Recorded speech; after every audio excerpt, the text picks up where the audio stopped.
মুক্তির অঙ্গীকার। কনক সরোয়ারের বাণী সাহসী ও স্পুষ্ট, তাদের কণ্ঠে দেশপ্রেমের রঙে রঙিন।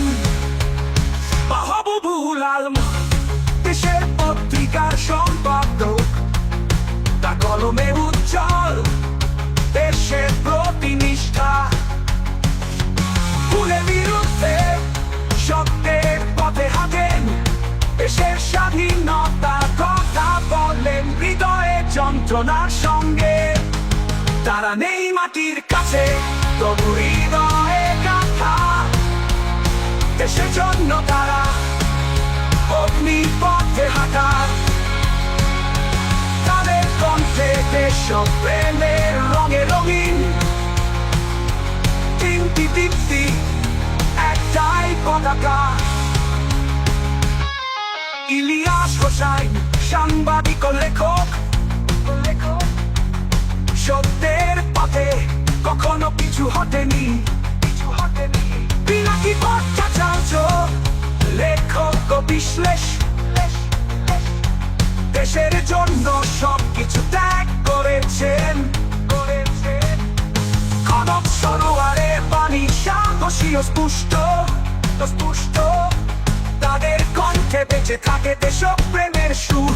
মাহবুবুল আলমের কলমে উজ্জ্বল বাংলাদেশে পূর্ণ, দেশে পূর্ণ।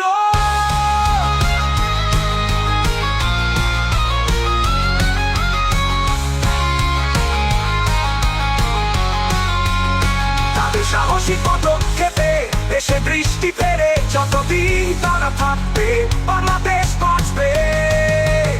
তারা নেই মাটির কাছে, তবু হৃদয়ে গাথা। দেশের জন্য তারা অগ্নির পথে হাঁটা। তাদের কণ্ঠে দেশপ্রেমের রঙে রঙিন। তিনটি দীপ্তি, একটাই পতাকা। তারা নেই মাটির কাছে, তবু হৃদয়ে গাথা। দেশের জন্য তারা অগ্নির পথে হাঁটা। তাদের সাহসী পদক্ষেপে দেশে দৃষ্টি ফেরে, যতদিন তারা থাকবে বাংলাদেশ বাঁচবে। তারা নেই মাটির কাছে, তবু হৃদয়ে গাথা। দেশের জন্য তারা